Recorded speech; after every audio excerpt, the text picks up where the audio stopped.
guys. Thank you so much for waiting. Thank you so much for coming back to Flathead Ron's Garage. Yeah, we have unfinished business, my friends. When I last saw you guys about 3 weeks ago, this thing wasn't running too good. So that flywheel was tapping on the tip of that starter nose. So I pulled the starter out and did some filing on it. I adjusted the ring gear on the flywheel and she spins over really nice now. She sounds good. You guys deserve a good run on that. I also have the blue one, the 59 AB Flatty. You deserve a good run on that because all I did is crank and crank and crank and drag the damn starter down. So I owe you a good run on both of those, but you know something? There's something else in here too. There's another baby Flatty in here. So let me show you what happens when you leave two flathead engines out in the garage for 3 weeks. Come on.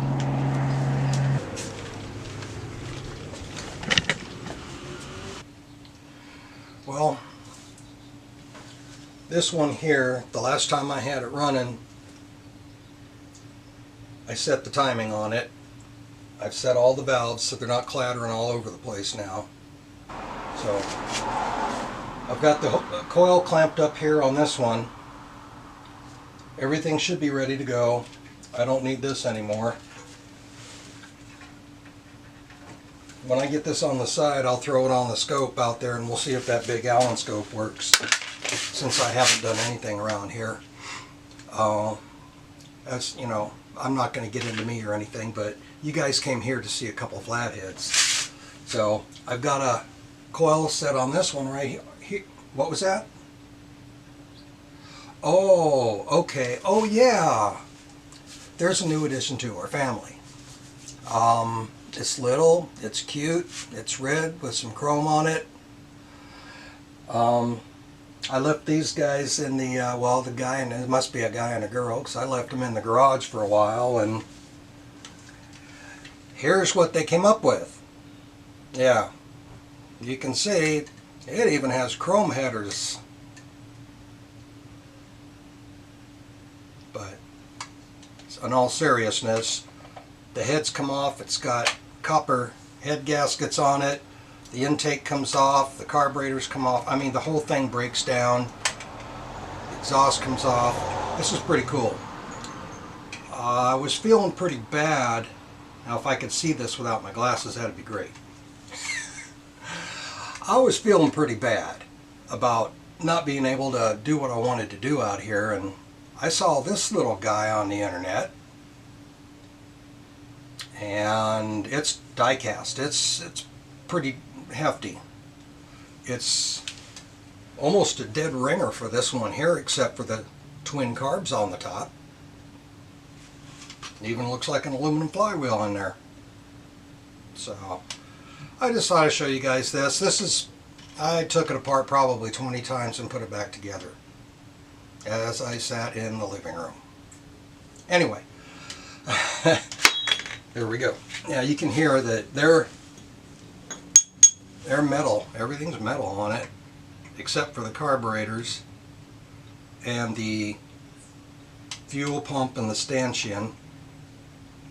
Oh, come on. Here goes this glasses thing again. That's the old man eyes. But anyway, that's a 59 AB Flatty. Something to keep you busy when you don't, you know, when you can't get out in the garage, and I just love them so much I just had to pick this up. I thought I'd share that with you. This motor here is hooked up to fuel. I've got a jumper wire on the positive. The battery's ready to roll. I've got a full charge in it. I should have enough charge in this one. Well, you're going to notice that I've got a different shirt on. That means that I forgot to put that little button right there. I forgot to press it and start the record process when I fired this one up. So we're going to do it again. Oh my gosh, Ronald.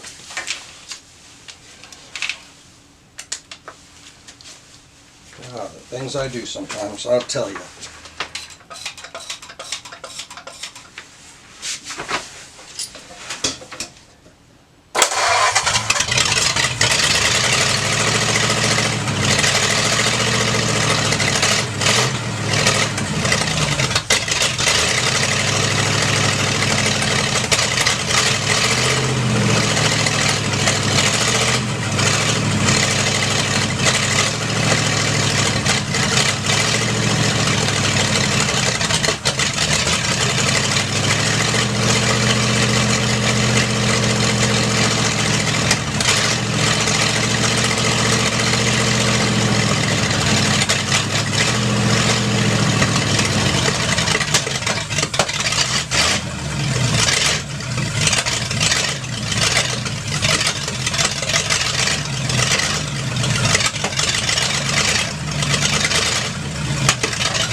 I'm going to have to pull the carburetor apart and check it out, because I tried unscrewing these to give it a little more fuel and it didn't make any difference where I was. But I think the whole problem behind it is the carburetor. But she runs good. As far as the motor goes, it runs good. It's just the carburation stinks. Like I say, the guy that I got this from bought it at auction, and he didn't know anything about it. He just knew the guy that owned it, or built it and owned it. But anyway, she runs. I had to get back out here. I forgot what I said in the other video, but anyway, at least I got out here and did this. Wow, Ron, forgot to push the record button. Holy crap. It should start pretty easy, but you never can tell with me. So let me show you a couple things that I did to it, and I'll give you a quick walk around. There is a tiny bit of oil on the ground back there, but that's only from one of the plugs in the back of the double oil filter setup. I got to pull the plug out and put some of that mega tape on it. It's just seeping through the threads. When I've got the motor in here running and I can't see the oil pressure, I've got this little guy here. He's also got a, on the extension that it's mounted on, it's also got a sender which illuminates this light here that I just got stuck up in the top here for right now. I'm not sure where I'm going to put it. I've got double this length of wire because I just have it doubled up in here, and so I can have it out here. And what that does is that lets me know when the oil gets below 20 pounds. So when it gets below 20 pounds, this little thing will come on. When I had this motor running the last time, when I revved it up, probably about 2,500, the oil pressure was tacking out over there at 80 pounds. When it's idling, it's at 45 pounds. Let me get a light on underneath it so I can show you the full flow oil. Obviously I'm going to change this. I don't have my steering box in here right now because this header tube, about an inch of it is into my steering box. So I took the steering box back out so I can run this here, because after I run it for you today, I'm pulling the headers off of it and I have new flanges. We're gonna, well, I don't know where it left off because it shut off on me, but anyway, there's my Ampco oil, top end oiler.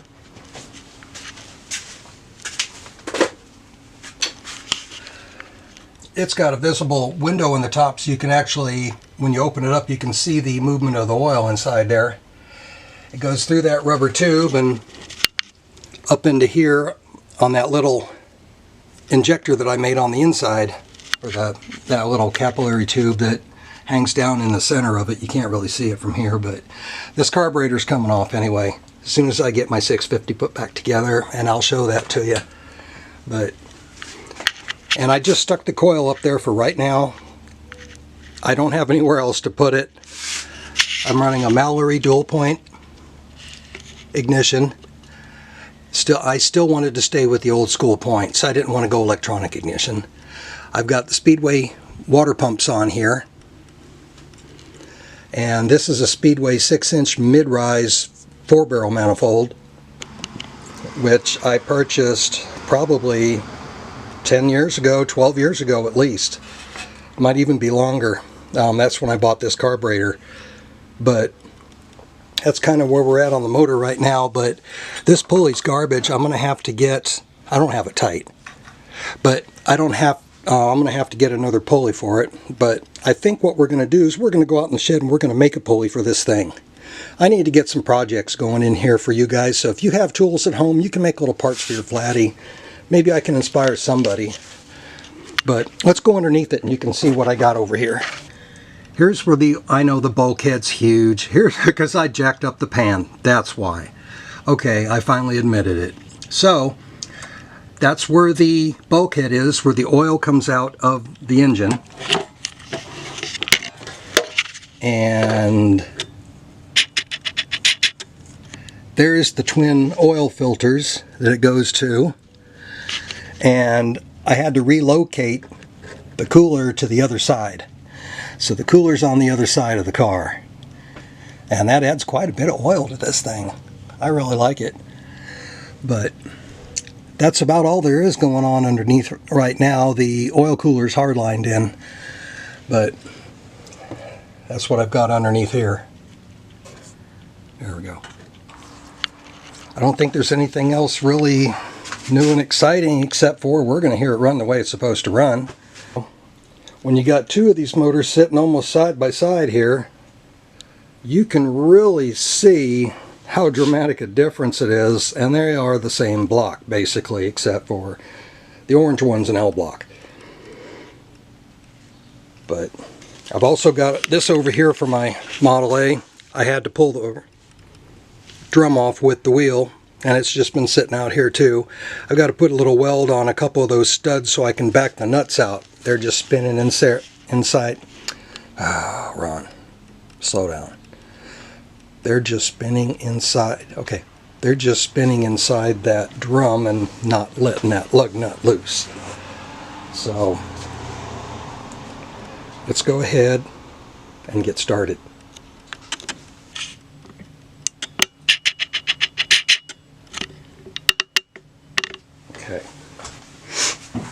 Okay, make sure there's nothing around anywhere that's gonna,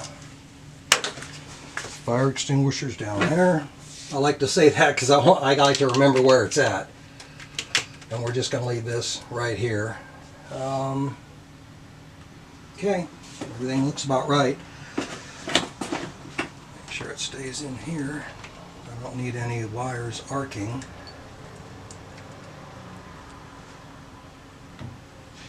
Okay, let's go.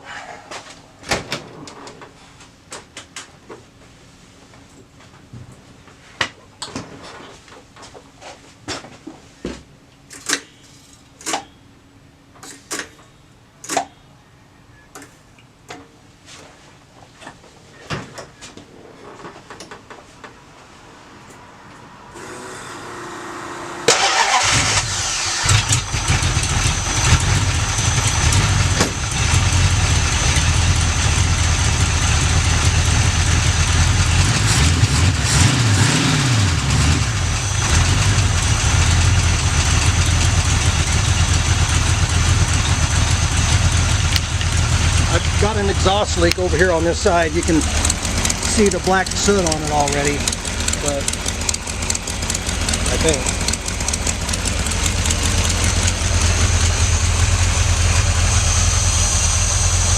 car's a little bit dirty. Like I say, she's coming out.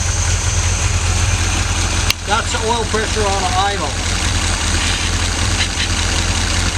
There's my oil pressure on the idle.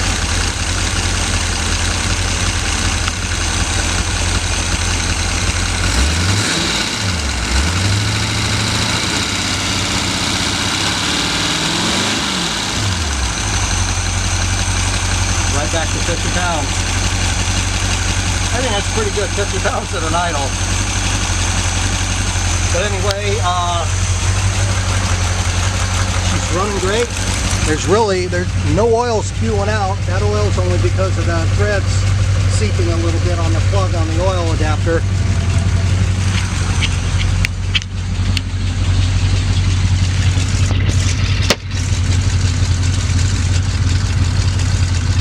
I'm going to set the camera here for just a second and see if I can get her to idle down a little bit.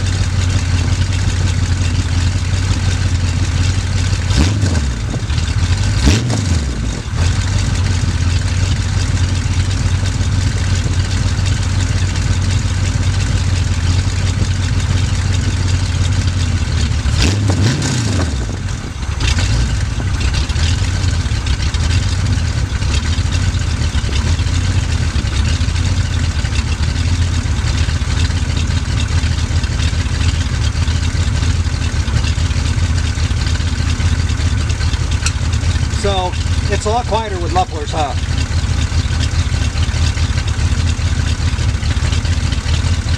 It's idling at 950 right now.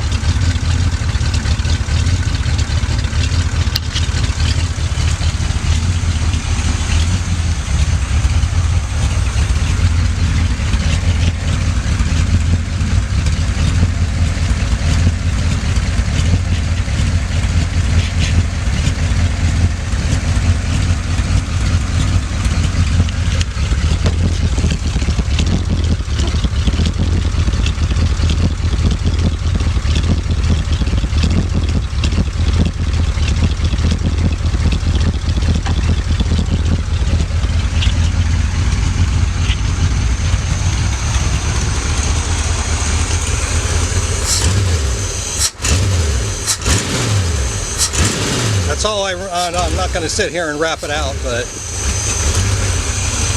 yeah. I just can't get over that oil pressure, and I don't know if that's from doing the... Oh, she sounds nice.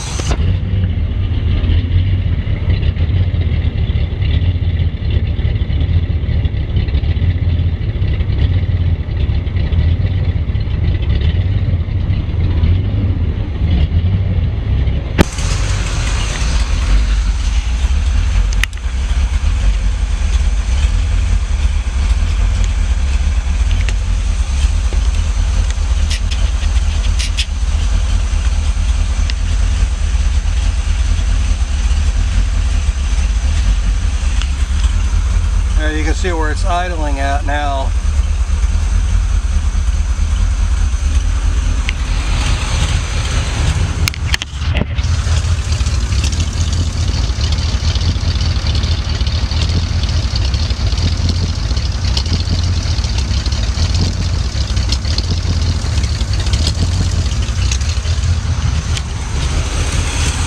Well, I'm going to go ahead and shut her down.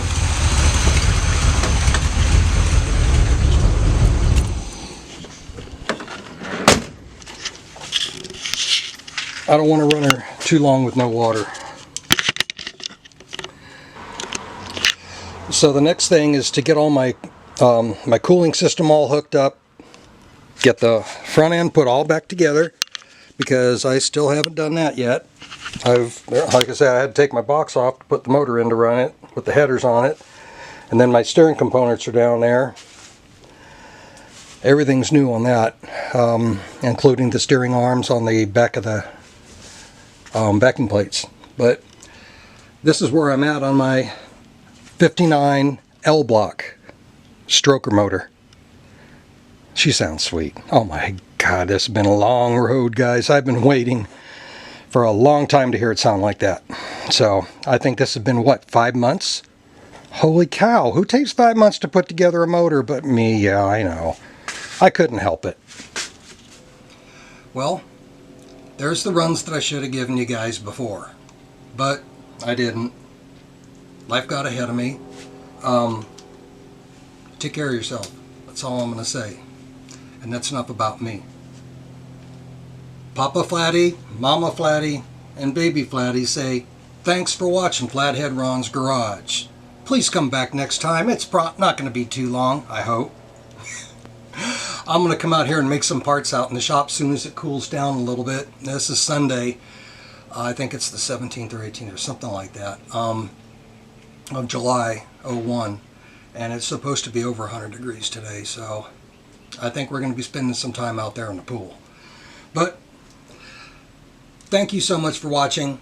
I'll see you next time. We're getting out here more often. I feel really good about this. Thanks for watching Flathead Ron's Garage. Have a good day, guys. Be safe in the shop. Bye-bye.